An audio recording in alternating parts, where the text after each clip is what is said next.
उसके लिए हम कोई शब्द का इस्तेमाल नहीं कर सकते। अब कहते हैं जैसे समुद्र में तरंग और बुलबुले अनेक रूप होकर स्थित होते हैं, होते हुए भी नहीं है, क्या है वो, वही जल रूप है। सो जल ही है और कुछ नहीं है। एक जल ही अनेक रूप दिख पड़ता है। वैसे एक ही वस्तु सत्ता घट पट आदि आकार होकर हमें भासित होती है। फिर अब कैसे कहें कि वो शून्य है, पर है भी शून्य, है ना, कह भी नहीं सकते और है भी वही।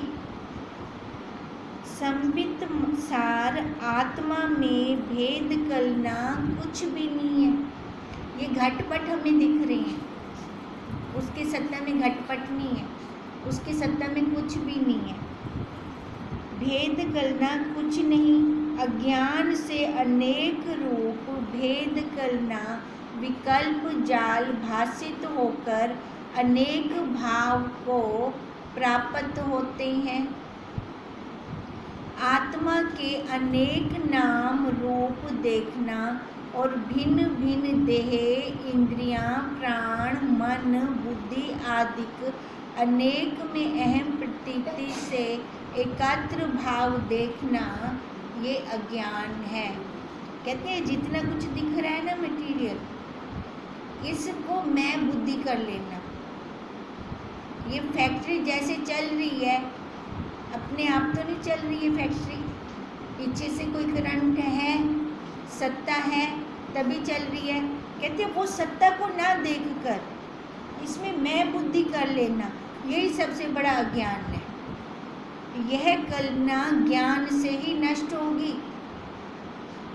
ये कैसे हम खत्म करेंगे इस अविद्या को, कैसे इस अविद्या से पार हो सकते हैं? जब ज्ञान होगा, जब विचार चलेगा हमारा।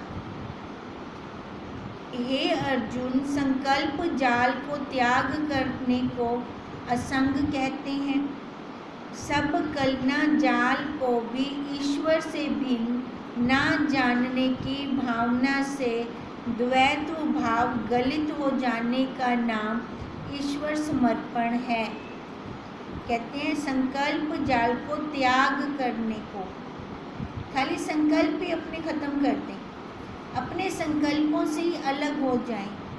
कहते हैं और कुछ भी ना करें, तो ये सब कल्पना जाल जितना भी है ईश्वर से भिन्न ना जानने की भावना से, संकल्प विकल्प जो कुछ भी आ रही हैं, हम सारे उसी के अर्पण करते जाएं। ठीक है, अलग ना समझें उसको, ईश्वर से अलग ना समझें, तो कहते हैं द्वैत भाव हमारा वहाँ खत्म हो जाएगा। जब सारा है ही ब्रह्म, जब सारा है ही ईश्वर, उसके अलावा कुछ है ही नहीं, तो वहाँ पर दूसरी भावना ही नहीं रहेगी। अब इसको कहते हैं ईश्वर के साथ योग करना, ईश्वर को समर्पण करना। हे अर्जुन, जब ऐसी अभेद भावना होती है तब आत्मबोध होता है। जब ये वाली भावना दृढ़ हो जाएगी ना, राग द्वेष दूसरे से होता है, अपने आप से हमने कभी राग द्वेष किया? जब है ही हमारा सारा आपा, दूसरा कुछ है ही नहीं, तो मैं राग किससे करूं, द्वेष किससे करूं? कहते हैं जब ये दूसरी भावना खत्म हो जाएगी तब आत्मबोध हो जाएगा। खाली यह एक भावना खत्म थी बने, एक भावना ये वाली खत्म हो जाए, फिर वो मेरे से दूर नहीं है, मैं उससे दूर नहीं, फिर हम एक हो गए। बोध से सब शब्द अर्थ एक रूप भासित होते हैं। अब बोध हो गया, ज्ञान हो गया, तो और क्या ये नाना हमने ये सारा कुछ करना, बस एक ही अर्थ रह गया ना फिर तो, कि मैं वही ब्रह्म हूँ। ये जितना भी हम कर रहे हैं उस वहाँ तक पहुँचने की कर, उसको भी अंदर दृढ़ता के साथ ले लें, जान लें, पहचान लें, इसलिए कर रही हैं हम ये इतने सालों से जितना भी कर रहे हैं पुरुषार्थ। नहीं तो एक बार गुरुदेव ने जब महावाक्य दिए, एक बार ज्ञान सुनाया, उस समय में हमें एकदम नहीं हुआ, एकदम उसकी अनुभूति नहीं हुई। अनुभूति कैसे हो रही है? जैसे जैसे बढ़ते जा रहे हैं वैसे वैसे उसकी अनुभूति होती जा रही है हमें। कहते हैं हे अर्जुन, जब ऐसी अभेद भावना होती है तब आत्मबोध होता है। बोध से सब शब्द अर्थ एक रूप ही भाषित होते हैं। बाहर चाहे डॉगी बोल रहे हो, किसी ने कहा बाहर इतने कुत्ते भौंकते होंगे रात को निंद्रा आवेंदी है, कितना शोर मचेंगे। फिर अगर हमें उसमें भावना ही ओम की कर लेते हैं, ओम ओम बोल रही हैं, फिर कितनी शांति से नींद आ जाती है। कहते हैं ऐसी चाहे जितने मर्जी शब्द कोई सामने से मिले, उसमें एक भावना दृढ़ हो जाए कि वो ओम बोल रही हैं, है ना, तो कहते हैं सारे अर्थ ही खत्म हो गए हमारे लिए। तो अर्थ खत्म हो गए तो किसी का शब्द लगेगा अंदर? कब लगेगा कि वो उसने गाली दी या गुस्से से बोला मेरे साथ। नहीं तो आजकल के छोटे जमते बच्चे को भी थोड़ा तेज आवाज़ में बोल दो ना, कैसे मुंह सा बना लेता है, चिप निकाल लेता है। क्या उसको भी फीलिंग है कि इसने मेरे को डांटा है। कैसी अनुभूतियाँ होती हैं। अब कहते हैं पहले वो निकला तो उसी बीज में से, उसी आत्मा में से बाहर की हवा लग गई उसको, तो कैसे बन गया फिर वो संसार वाला पूर्ण हो गया।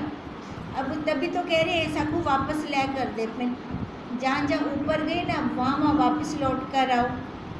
हे अर्जुन, सब जगत मैं हूँ, दिशा और आकाश मैं हूँ, कर्म काल द्वैत अद्वैत मैं ही हूँ। फिर क्या इसमें सच रहा और झूठ रहा? क्या मेरा रहा तेरा रहा? क्या राग रहा क्या द्वेष रहा? सब वही तो है, उसके अलावा दूसरा है तो नहीं। तुम मुझ में मन लगाओ, मेरी भक्ति करो, मेरा ही भजन करो और मुझ ही को नमस्कार करो, तब तुम मुझे ही प्राप्त होवोगे। हे अर्जुन, मैं आत्मा हूँ और तुम मेरे परायण हो। अगर मैं ही ना हूँ तो तुम कैसे होवोगे? अर्जुन बोले, हे देव, आपके दो रूप हैं, एक पर और दूसरा अपर। उन दोनों रूपों में मैं किसका आश्रय करूं, जिससे परम सिद्धि पाऊं?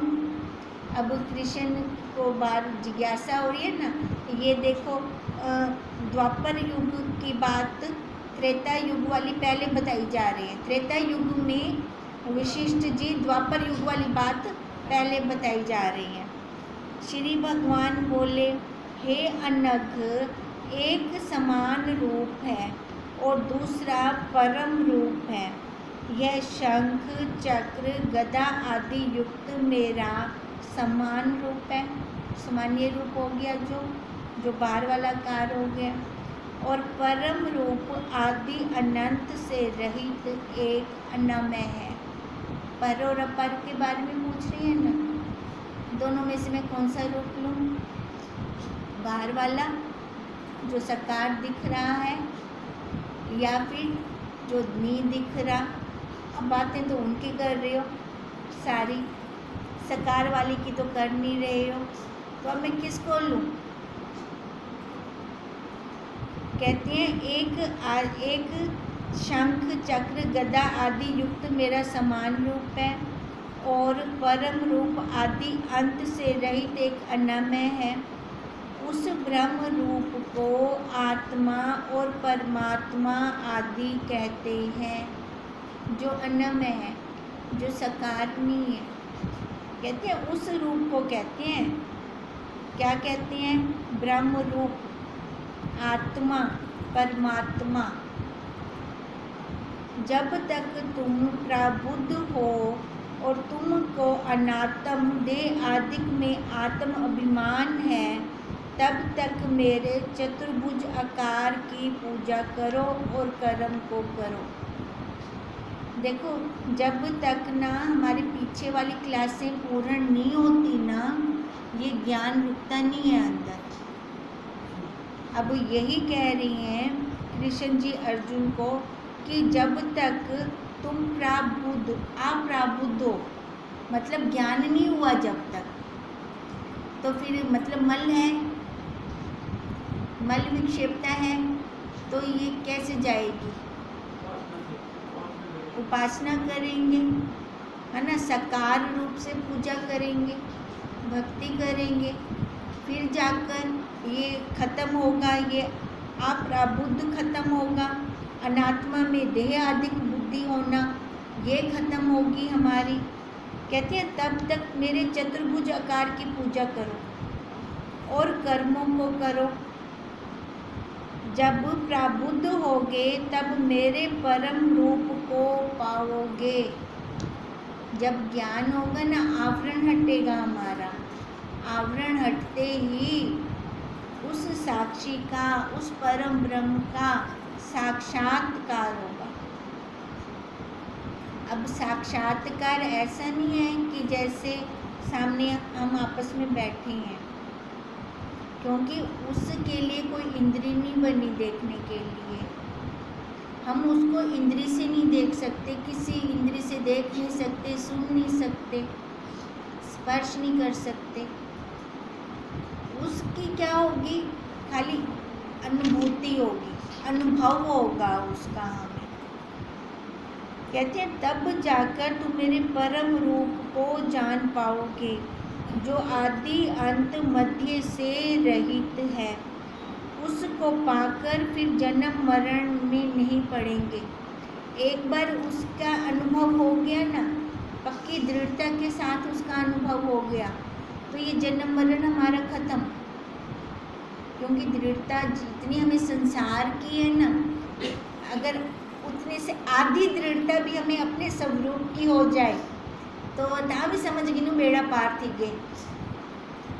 अब इसलिए अर्जुन को कह रहे हैं कृष्ण जी कि उसको फिर तुम पाकर जन्म मरण में नहीं आओगे, जब तुम मोह आदि शत्रुओं के नाशक और ज्ञानवान होवोगे। ये ज्ञान कैसे ठहरेगा? जब हमारी बाहर से आसक्ति खत्म हो जाएगी, तब ये ज्ञान अंदर ठहरेगा, तब इसका अनुभव भी होगा। नहीं तो ऐसे लगता है इतना गुरु जी कर सकते हैं, या संत लोग कर सकते हैं, या जड़े घर बार छोड़ी बैठे वो अनुभव कर सकते हैं। घर में राम तो पता चले नहीं ये कैसे कैसा निकलना पड़ता है गृहस्थ में से। फिर कहते हैं जब हमारी अनुभूति नहीं होती ना, तब तक ये वाली बातें होती हैं। मटेरियल तो सेम है, उनका भी हमारा भी, है ना, सेम है ना। तो जब वो पा सकते हैं तो हम क्यों नहीं पा सकते? उन्होंने भी तो सबको, सबके बीच में रहते हुए भी एकांत में हैं वो।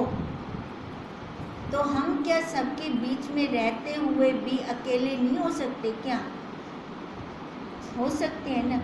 अकेला कहाँ से होना है? हमें मन से होना है ना। एकांत कहाँ से लेना है? मन से लेना है ना। एकांत जहाँ एक में सबका अंत हो जाए, एक हमारा वही साक्षी, उसमें सबका अंत कर दें, तो हम जहाँ मर्जी रहें।